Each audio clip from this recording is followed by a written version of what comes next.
you don't have to feed them as much when you're not wasting as much, and then there's a lot less fights when they actually have food throughout the day. So, oh yes, these are our hanging feeders. Oh, okay. This Nice. one, and we just hang it from the roof. Or we've started to mass produce these little guys. And how does that To work? just Money for you? these just hang on the side of the aquarium, and these are more for the Oh, buttons. okay, you got a little cutout in the front there. Okay, I see it. Mm-hmm. Nice. Yeah, actually those guys are looking pretty hungry though. Okay, Real Salas says, what type of pricing on eggs meant for eating or versus hatching? My celadons I sell for $15 a dozen, just at the premium price because it took a lot of work to get there. Yep. My normal Coturnix hatching eggs are $10 a dozen, and my eatings eggs are $2 a dozen. Okay. Patrick wants to know, do you have to get a permit to keep the bob whites and the California valleys? Again, you have to have a certain number, and when we get to that certain number for our Coturnix, then I'm sure we'll be thinking about getting a permit for the California valleys. But we are just slowly building up from the ground up, and we're only hatching as many birds as we're able to sufficiently take care of, because their quality of life is more important than quantity for Right. us. Iva Joe says, how do you make quail quiet? I've been looking this up since I've gotten into quail, and the chips never work. Any advice? A happy bird is a quiet bird. Like, I've got 60 birds like right here, Wow. and I think we've heard one. Right. Julie's from Melbourne, Australia. I'm a first-time quail owner. Have a pair of buttons and 3 chicks. I just lost one that must have walked through the wire and disappeared. Any advice, please? Oh, and welcome from Australia. That's cool. That's pretty cool. Baby buttons are so teeny tiny. Oh, they can even drown if your water dish doesn't have marbles or rocks in it. So I don't know how I feel about having them in a caged environment. I've always hatched my buttons in aquariums or a wooden box, or a wooden box. Okay, let's see. Angela says, what do you feed your quail? And do you feed your quail fruits and veggies? What species of chicks is your favorite?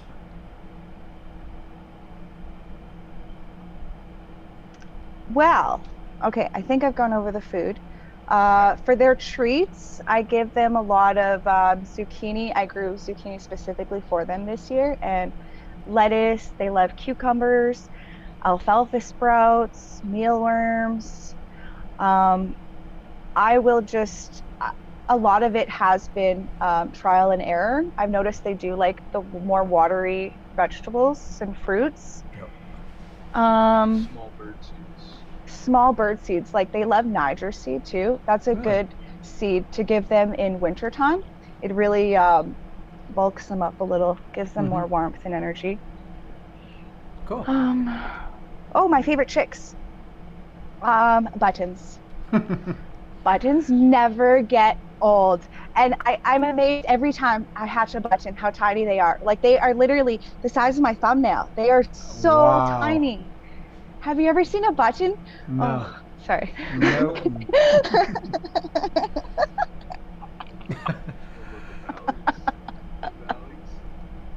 Quailman wants to know, how much do you charge for live birds? Do you sell frozen or processed birds as well? I do sell birds as snake food. I've never sold them frozen. It depends for chicks. It depends on the age. Honestly, how long I have to keep them is the price does go up. That's how I've just, the more work I put into it, the more it's going to cost. Sure. Quailman also wants to know, what's the going rate for California valleys up there? A full-grown bird is $40. Um, the youngest I'm willing to sell them is 6 weeks, and they were still $20 for teenagers because my California valleys are very hard to hatch. They're very hard to raise. They are very sensitive birds to so many different factors. So Right. they are a little bit more. I like this guy. Bob White says, my wife is tired of the sound of a certain Bob White in our house. That's funny, Bob. Can't help you there. Yeah. Matthew says, if you could go back and start over raising any of your quail, what would you do different and what would you start with? Would it be the buttons first? It definitely would always be the buttons first. I don't think I would do anything differently.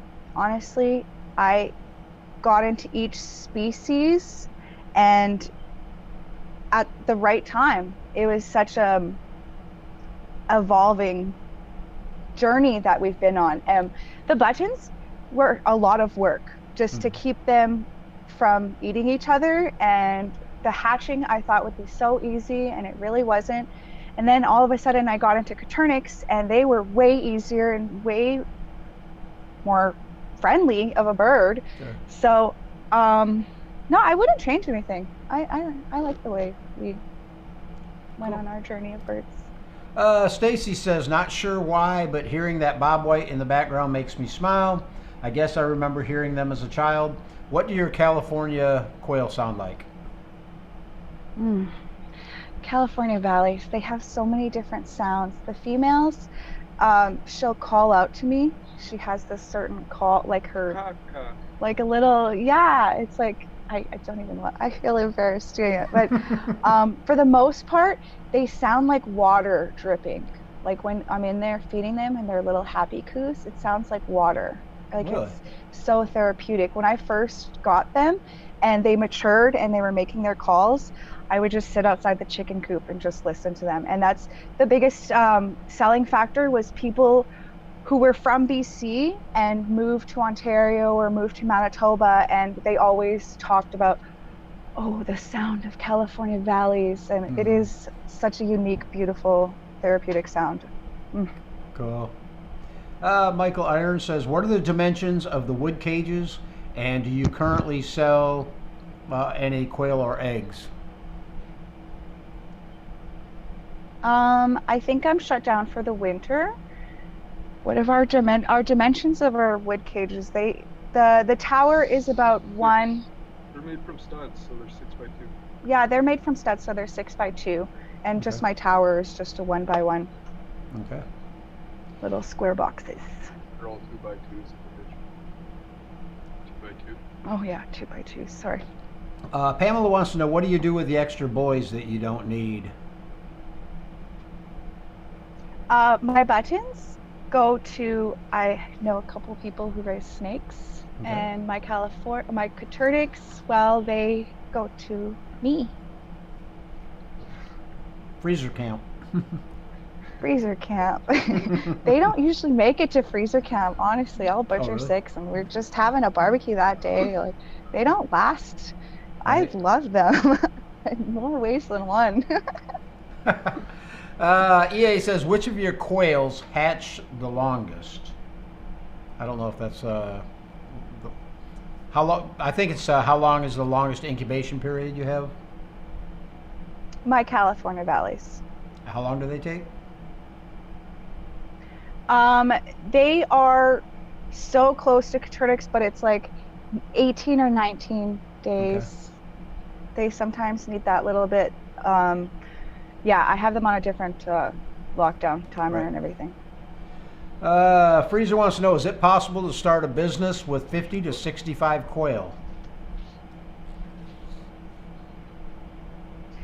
Honestly, I think you'd be lucky to make enough money to feed the birds. That's where I feel I'm successful at, is the birds make enough money to take care of themselves, and that's all I'm happy with. Yep.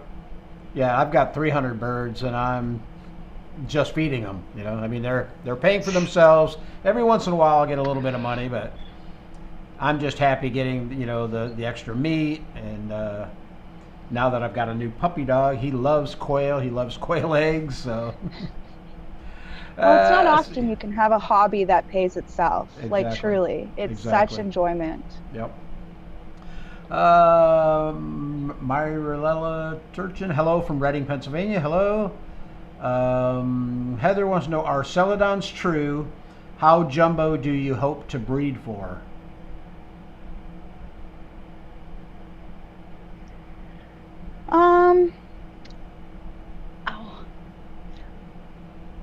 Celadons, my celadons lay about 75% of the time lay true blue. But once they're laying blue, generally they're blue layers. We've had a few tricksters, but for the most part,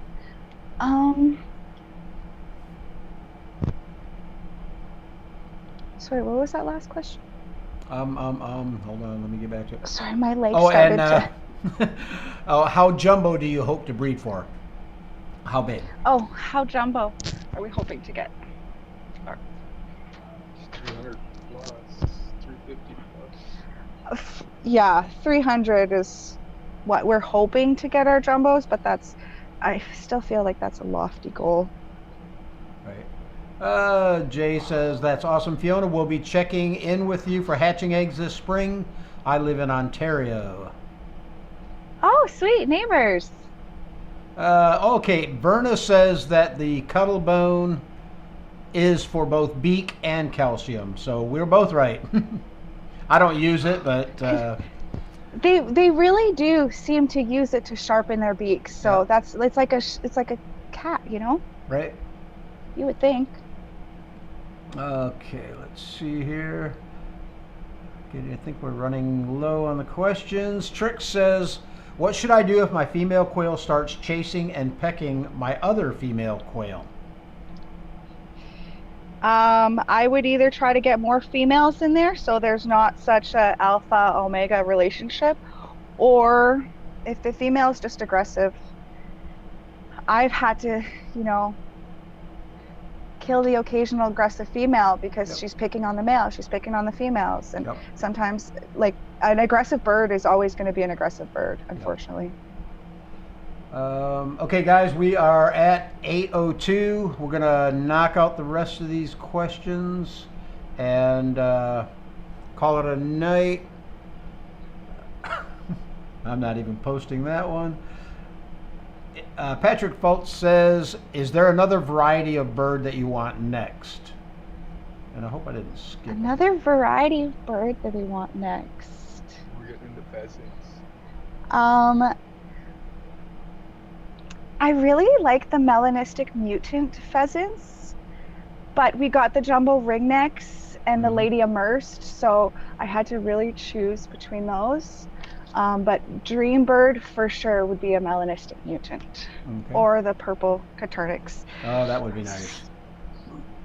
I'm gonna try. Pamela wants to know, what do you do with your males that you don't need? I butcher them.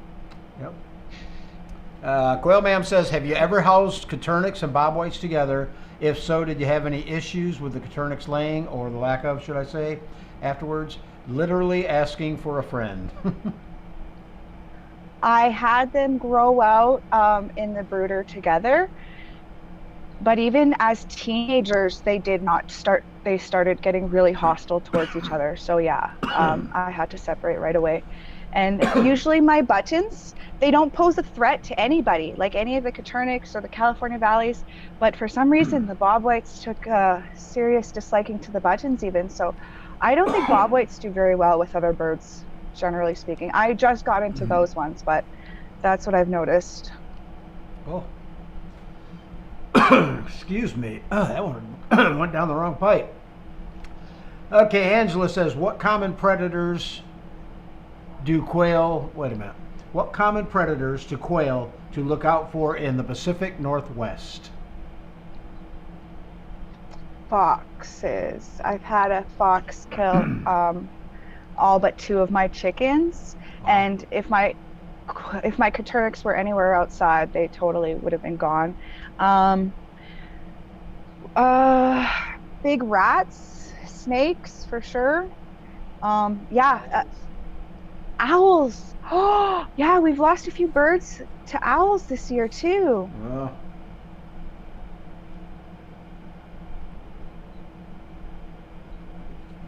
okay, where was we at here? How many California Valley quail can you keep in a cage? Go get my puppy. Oh, your little puppy. Yeah, we want to see the puppy. No more than, like I said, they get very territorial, mating wise. So I don't keep them in more than threesomes or couples. I do have a threesome right now, but that's only because they hatched the baby. Oh, I just want to show you my puppy story. Aw. Oh, he just woke up. Puppy breath. He's always just waking up. 24 days old. He's always Aw. sleeping. What a cutie. Puppy breath, get out of here. Freezer wants to know how to explain to people that don't know anything about quail that I cannot keep them free range like chickens. And how do I explain that $5 is not a lot? I don't know. I've never had any problem with people questioning me about birds or about my prices. No, once I start talking about the benefits of their eggs and how delicious they are. Yep. I mean, 8 weeks to raise a full-grown bird. Like, you can't beat that. Sure. Okay, Johnny says, Terry, I got sheets of OSB laying around. If I build the incubator out of the wood, would it work the same way? Yeah, it's going to work just fine. Your regulator, depending on how insulated, what the insulation value of the OSB is, your regulator might turn the heat source on a little bit more or a little bit less, but yeah, it should work fine.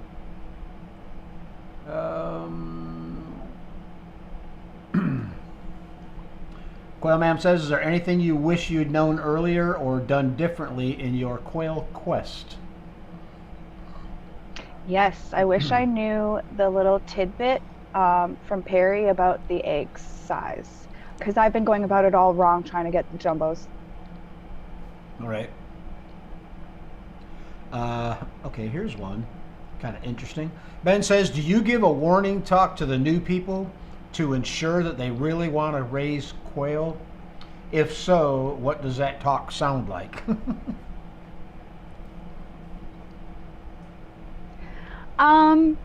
My talk is usually to people who raise chickens, so I really have to make it clear that these aren't chickens and you can't keep them together. And then I just give them a basic background of how to keep them and how long it takes to raise them, what diseases they're more susceptible to. And generally, people are very interested in raising healthy birds. Mm-hmm. So they're generally more apt to listen, Right. especially when I talk to them about how to feed them and everything. Then they really realize that, yeah, these aren't chickens. Right. Yeah, I always let them know how much they poop. It's like, people are so surprised when they get their birds home. Those things poop so much. Yes, they do. Sam Mead says, Fiona, do you have live plants with your valley quail? If you do, what plants do you have? Oh, I tried growing a few plants for them. They destroy them so quickly, every plant I put in. Right. And I did the research on which plants they could eat, and I'm growing these plants specifically for them that, took 6 weeks to 2 months, and then you put it in there and it's destroyed in a day. It kind of discourages you from doing it again. Yep. Okay, Trick says, do you ship to Las Vegas? Because I'm trying to buy Bop White hatching eggs. No, I've never shipped to the States. Well, no, I don't. I think there's a lot of stuff that you need to go through to, Perry was telling me that the paperwork yeah, is not exactly. worth it. It's definitely not worth it. Freezer wants to know, how many eggs do buttons lay? I still didn't get how it works for buttons. Buttons lay all year round, once a day. Okay. If you have a happy couple, they are more likely to go broody with their eggs. So there is that benefit as well. Yep. Pamela wants to know how you kill your males.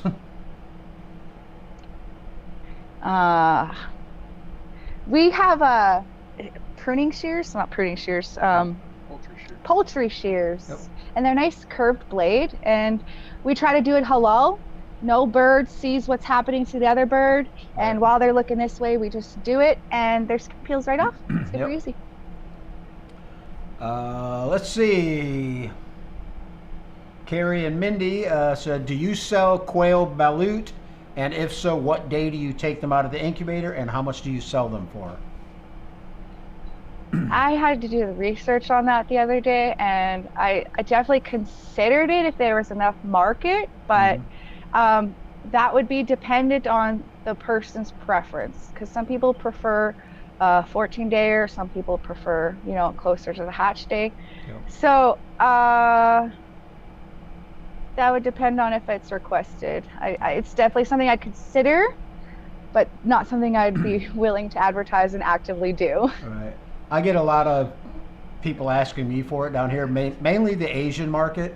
And the thing you got to watch with them is they'll ask you, they won't say balut, they'll say fertile. Can you sell me fertile eggs? And I guess they don't know the word balut. So, because I sold a lady fertile eggs thinking she wanted them to hatch, and she got back with me and said, these weren't fertile. I'm like, yeah, they were fertile. And a lot of my customers around here who have been buying my eating eggs are predominantly the Filipino Asian community. So that's why it's definitely something I would consider for sure. Sure. Yes, extra market. Beth wants to know, when do we get to see the puppy next? Oh, yeah, the big puppy. I know, that's why I had to pull my puppy out. Aw.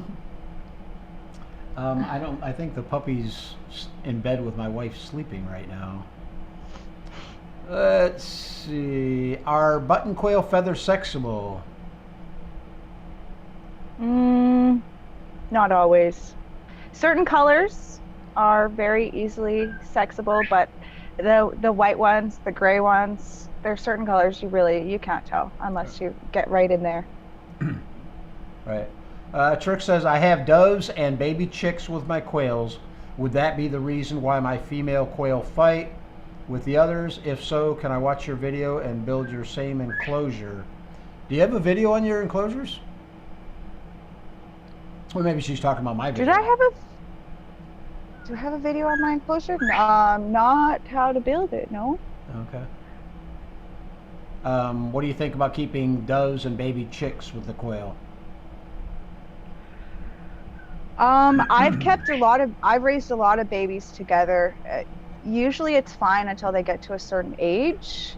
But teenagers don't do well with, anything under 4 weeks. Right. So 4 weeks seems to be the cutoff for me. Okay, Rufus the Bunny says, Fiona, do you need a permit for California Valley quail where you are? I think we've answered that one.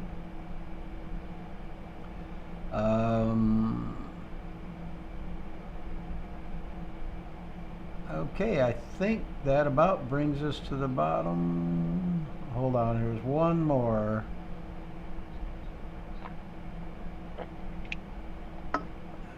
Okay, Pamela says, I've got 53 baby quail 2 months ago, and one somehow hurt her leg. Oh, I lost my question. And one somehow hurt her leg, so I brought her into my house in her own cage. She started laying eggs, but all the rest in my huge cage aren't laying. Why? She is probably more comfortable and a different temperature than the other birds. So she probably matured faster. That's my guess. Maybe getting a little more light being inside. Okay, last question. Can you keep Coturnix with chickens? No. Nope. Okay, that pretty much wraps it up, guys, for the questions portion. I appreciate it. We are 8:15, so Fiona, thanks for sticking around to get in them last few questions. I actually did it this time. Yeah, I made it through the whole thing without any glitches. I do want to announce the winner of our Coturnix Corner coffee mug, and that is going to Angela Metcalf. Angela, if you would, either email me at terry@coturnixcorner.com your shipping information, or get a hold of me over on Facebook, and we will get that coffee cup out to you right away. I want to thank everybody who joined us today. We had a lot of great questions for Fiona. Fiona, thank you very much for being willing to give it another shot. I'm so glad you did. We are going to be here again next week, Tuesday, 7 o'clock. Zach Green from My Shire Farm will be on, and we're going to do an hour-long question and answer session, so please join us for that. So, Fiona, thank you again. Anything else you want to say real quick to our guests, before our people here, before we leave? No, just thank you so much for allowing me to try again. Absolutely. It was wonderful. Why don't you bring your boyfriend on camera real quick so we can see him? Come here.